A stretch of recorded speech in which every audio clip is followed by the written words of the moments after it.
किसी ने बड़े ही कमाल की बात कही है। समुद्र को घमंड था कि वो पूरी दुनिया को डुबा सकता है। इतने में एक तेल की बूंद आई और उस पर तैर के निकल गई। नमस्कार दोस्तों, मेरा नाम है मुकुल दुबे। स्वागत करता हूँ आपका अपने चैनल पर। दोस्तों, कई बार हमारे पास बहुत सारी ऐसी चीज़ें होती हैं जिसका हमें घमंड होता है। हम उसका बहुत दिखावा करते हैं, हम बताते हैं कि हमारे पास ये चीज़ है, बहुत ज़्यादा है, बहुत अच्छी है, और हम लोगों को शो ऑफ़ भी करते हैं। आज की स्टोरी ये उन लोगों के लिए है जो शो ऑफ़ में बिलीव करते हैं।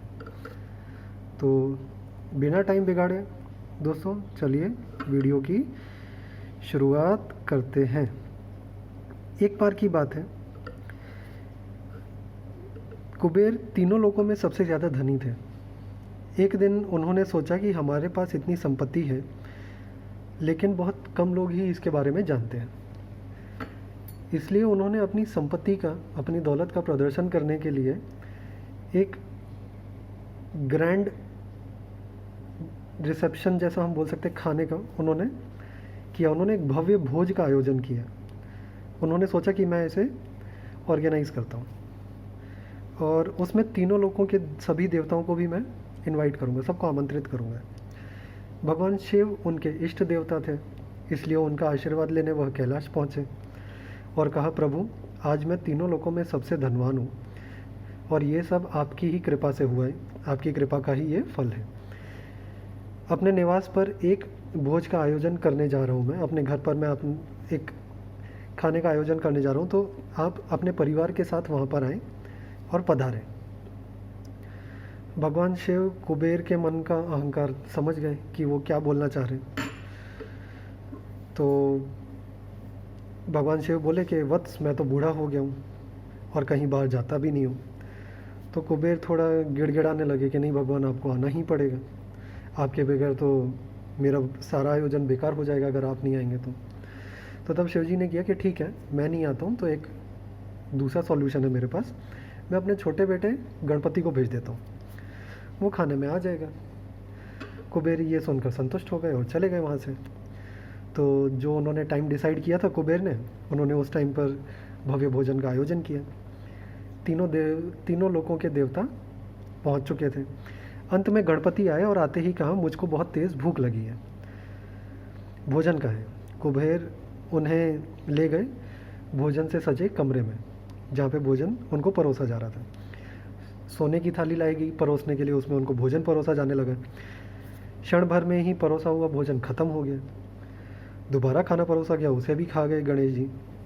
बार बार खाना परोसते जा रहे थे कुबेर के सारे कुक, और कुबेर के जितने महाराज थे वो बार बार खाना परोस रहे थे और गणेश जी पल भर में उसे ख़त्म करते जा रहे थे, ऐसे चट कर जा रहे थे। थोड़ी देर में ही हज़ारों लोगों के लिए बना हुआ भोजन खत्म हो गया, लेकिन गणेश जी का पेट नहीं भरा। वे रसोई घर में पहुँचे और वहाँ रखा सारा कच्चा सामान भी खा गए, तब भी उनकी भूख नहीं मिटी। जब सब कुछ खत्म हो गया तो गणेश जी ने कुबेर जी से पूछा कि जब तुम्हारे पास मुझे खिलाने के लिए कुछ था ही नहीं, तो मुझे न्योता क्यों दिया था? ये सुनकर कुबेर ने देखा कि अब तो मेरे पास सही में कुछ नहीं बचा है, और कुबेर का सारा जो भी अहंकार था सब चूर चूर हो गया। वो कुछ बोलने लायक नहीं रहा। दोस्तों, कई बार हमारे पास भी ऐसी बहुत सारी चीज़ें होती हैं जिसके बारे में हम बाद में पानी पानी होते, गिल्टी फील करते हैं। तो ये जो कहानी है, मैं आपको सुनाने का मेरा पर्पज़ ये है कि हमारे पास भी ऐसी डेली लाइफ में बहुत सारी ऐसी चीज़ें होती हैं जिसके लिए हम ऐसा सोचते हैं। तो ये स्टोरी के बाद मेरे पास आज आपके लिए 3 सवाल हैं जो मैं आपसे पूछना चाहता हूँ। आप आंसर करें तो बहुत अच्छा है, खुद को आंसर कीजिएगा ताकि आपको अपनी रियलिटी चेक खुद हो जाएगी। पहला सवाल मेरा ये है, क्या आपको भी लगता है कि कुबेर के जैसे आपके पास भी कोई चीज़ बहुत ज़्यादा है? जिस तरीके से कुबेर के पास बहुत पैसे थे ज़्यादा, आपके पास भी कोई ऐसी चीज़ है जो बहुत ज़्यादा है, एक्सेस में है? यह है मेरा पहला सवाल। दूसरा सवाल है, अगर ज़्यादा है कोई भी चीज़ आपके पास, तो क्या आपने उसका कभी प्रदर्शन या दिखावा किया है, शो ऑफ किया है?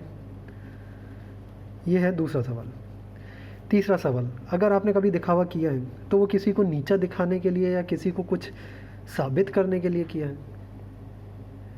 अगर ये 3 चीज़ें आपने की हैं, इन 3 चीज़ों के आप सवाल के जवाब खुद को दे पाएँ, तो आपको पता चल जाएगा कि आप कहाँ स्टैंड करते हैं, आप कहाँ खड़े हैं जीवन में, अपने लाइफ में। तो दोस्तों ये थी आज की कहानी। मैं उम्मीद करता हूँ कि आपको समझ में आया होगा कि मैं क्या बोलना चाह रहा हूँ और इसका हम पर क्या असर पड़ेगा।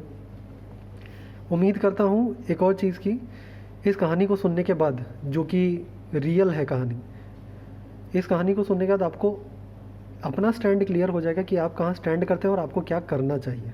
हमें भी हर जगह इस तरीके के लोग मिलते हैं जो हमारा घमंड चूर कर सकते हैं। हिंदी में ऐसा बोला जाता है, शेर को कभी ना कभी सवा शेर मिलता ही है। तो आप वेट ना करें कि आपको कब सवा शेर मिल जाए। आप आज किसी के सामने सवा शेर है, हो सकता है किसी दिन जब आपको सवा शेर मिलेगा उस दिन आप शेर होंगे। तो ऐसा कभी ना करें। और वीडियो अगर पसंद आया हो, लाइक और शेयर ज़रूर कीजिएगा। अपने दोस्तों के साथ भी ये कहानी को शेयर कीजिएगा और इसका पर्पस बताइएगा। और चैनल को सब्सक्राइब कीजिएगा ताकि इस तरीके की वीडियो मैं बनाता रहूँ आगे। जाने से पहले मुकुल आपको अपनी बातों के साथ ज़रूर छोड़ के जाना चाहेगा। राहों में चलते रहना काम है, इसे छोड़ना मत। ईश्वर सदैव हमारे साथ है, दामन छोड़ना मत। चलिए दोस्तों, अगले वीडियो में आपसे फिर मुलाकात होगी। तब तक के लिए अपना ध्यान रखिए, सुरक्षित रहिए। धन्यवाद।